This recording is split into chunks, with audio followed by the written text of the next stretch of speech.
जय श्री राम प्यारे भक्तों, राम जी का अवतार शिव जी के आगे हुआ है। तो शिव जी कौन से राम नाम का जप करते थे? सभी जानते हैं प्यारे भक्तों, शिव जी माँ पार्वती के साथ हर पल राम नाम का जप करते हैं और नाम की महिमा को शिव जी अच्छी तरह जानते हैं। नाम के प्रभाव से ही जहर भी अमृत बन गया और नाम के प्रभाव से शिव जी का अमंगल भेष भी मंगलदायक हो गया। अमंगल भेष की भी शिव आरती में महिमा ही गाई जाती है। तो प्यारे भक्तों, उस समय राम तो थे नहीं, फिर कौन से राम नाम का जप करते थे? वो प्रश्न ये है। देखो प्यारे भक्तों, अवश्य ही शिव जी भगवान राम नाम का जप करते थे पहले भी और करते हैं और आगे भी करते ही रहेंगे, क्योंकि ये वो राम नाम है जो राम नाम जब सृष्टि नहीं थी तब भी था, मतलब सृष्टि के आदि में भी था, अंत में भी होगा और अब भी है और हमेशा ये रहेगा।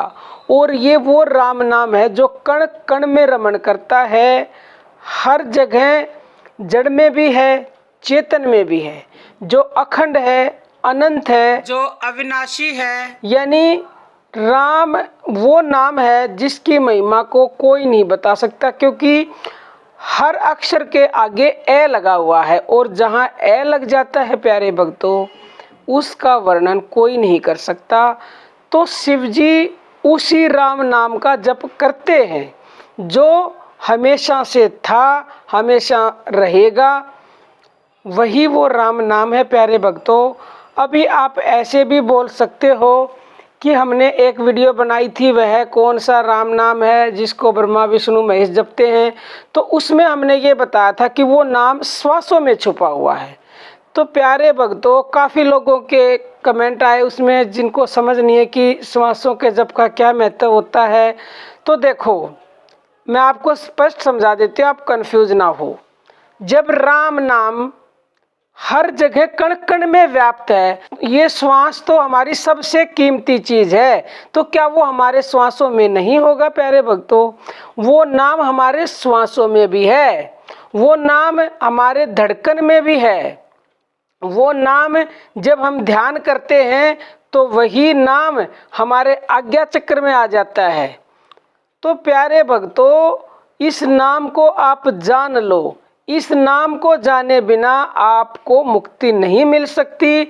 अब इस नाम को आप देखो, रास्ते कई हैं वहाँ मंजिल पर पहुँचने के, यानी इसको जानने के, लेकिन उन रास्तों में भी फ़र्क इतना है कि किसी रास्ते से आप वहाँ जल्दी पहुँचोगे, किसी रास्ते से आप देर से पहुँचोगे। तो जो श्वासों का हमने रास्ता आपको बताया वो बिल्कुल सीधा, सरल और सुगम है और जल्दी से वहाँ आप पहुँचोगे और उसको हर इंसान कर सकता है। टेढ़े मेढ़े रास्ते से जाओगे तो देर लगेगी मंजिल तक पहुँचने की। तो उस राम नाम का जप आपको करना, तो आप श्वासों के द्वारा करो, वो हमारी श्वासों में समाया हुआ है, क्योंकि इस श्वास के कारण ही हम इस दुनिया में हैं। जिस दिन वो श्वास चली गई, यानी वो परम हमें छोड़ के चला गया, आत्मा निकल गई, तो वो आत्मा श्वास ही तो है और क्या है प्यारे भक्तों। और कितना हम आपको खोल के बताएं, संतों ने तो सिर्फ इशारा किया है उस नाम के लिए। अब देखो, उसी, कई लोग कहते हैं कि ओम ही सब कुछ है, उसी को आप चाहे ओम कह दो, चाहे ओमकार कह दो, चाहे हम कह देते हैं कि वो श्वासों में छुपा हुआ है, चाहे उसको राम कह दो, बात वही है वो नाम। क्योंकि उसी नाम की चारों युगों में और चारों वेदों में महिमा गाई गई है प्यारे भक्तों।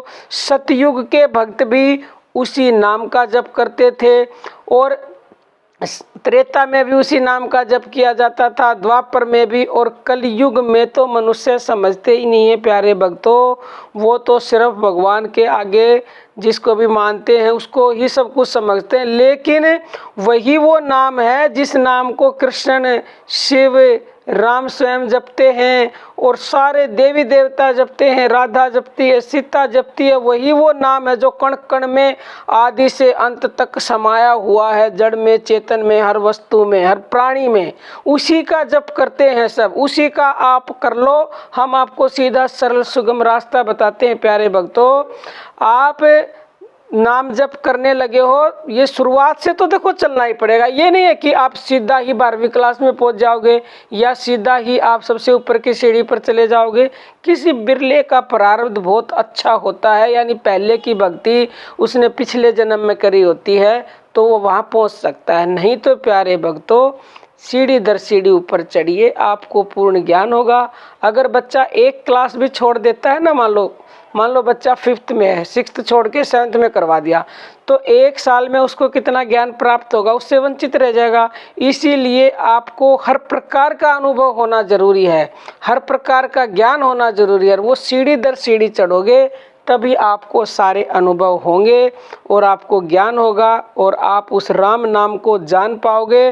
तो आप जहाँ भी जिस अवस्था में नाम जप करते वैसे ही लगे रहो। और अगर कोई सीधा श्वासों का कर सकता है तो निसंदेह कर लो, और उस श्वासों के जप जितना ज़्यादा करोगे उतनी शीघ्रता से उसके करीब पहुँचते जाओगे और आगे की सीढ़ी आपको अपने आप ही मिल जाएगी जब आप अभ्यास करोगे। क्योंकि सारी बातें हम आपको नहीं बता सकते, हमें भी परमिशन नहीं है और हमें क्या कोई भी इतना खोल के नहीं बता सकता प्यारे भक्तों। इसमें अहंकार की बात नहीं है। कई लोग बोलते हैं आप अहंकार करते हो कि हम बताते, कोई नहीं बता सकता।